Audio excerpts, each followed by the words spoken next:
Hello everyone, welcome to my channel. Please subscribe and hit the bell icon. Sarah Herron reveals the most traumatic part of her miscarriage at 24 weeks. My milk came in.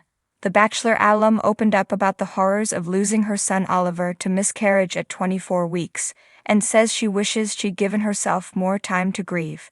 It's nearly been a year since she experienced a devastating miscarriage at 24 weeks, and Bachelor alum Sarah Herron is still mourning the loss of her son Oliver. On the most recent episode of the Infertile AF podcast, Herron told host Ali Prado that the most devastating part of the loss was that she still had to go through childbirth after Oliver's heart stopped beating. I was still now going to experience the postpartum of having delivered a baby, but not bringing a baby home with me, she says. My milk came in, and I had to deal with the breast engorgement and bleeding that lasted for 9 weeks. It was the most traumatic thing to experience. Looking back, Herron says she wished she'd allowed herself more time to grieve. It happened at the end of January, and by February I was trying to pull myself together and go visit friends because I thought I needed to, snap out of it, she shares. I wish I didn't try to snap out of it so fast. I wish I had taken up more space. I took up a lot of space, but I wish I had more permission to admit, this is gonna take a long time.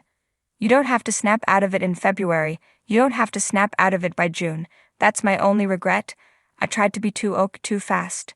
Herron, 36, who married her partner and Oliver's dad Dylan Brown in September, also talked about her journey with in vitro fertilization, IVF, and how devastated she was to learn she likely wouldn't conceive naturally. The term IVF feels so heavy, and like you're all of a sudden this decrepit, dried-up old lady, she tells Prado, who started the podcast after her own experience with secondary infertility. Prado also recently released a children's book about kids born via IVF. I didn't understand it. Now I know so many women are affected by it, and it's not the end of the world, but to a young woman in her early reproductive years, it definitely felt like it, Herron says. She was naturally elated when one of her embryos took. She says she had a relatively smooth pregnancy until just before the 25-week mark.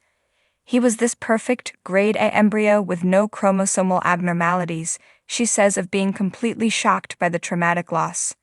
I think that was just kind of like, how did this happen? You put so much money and time and resources creating this pregnancy, and in the blink of an eye, it's gone.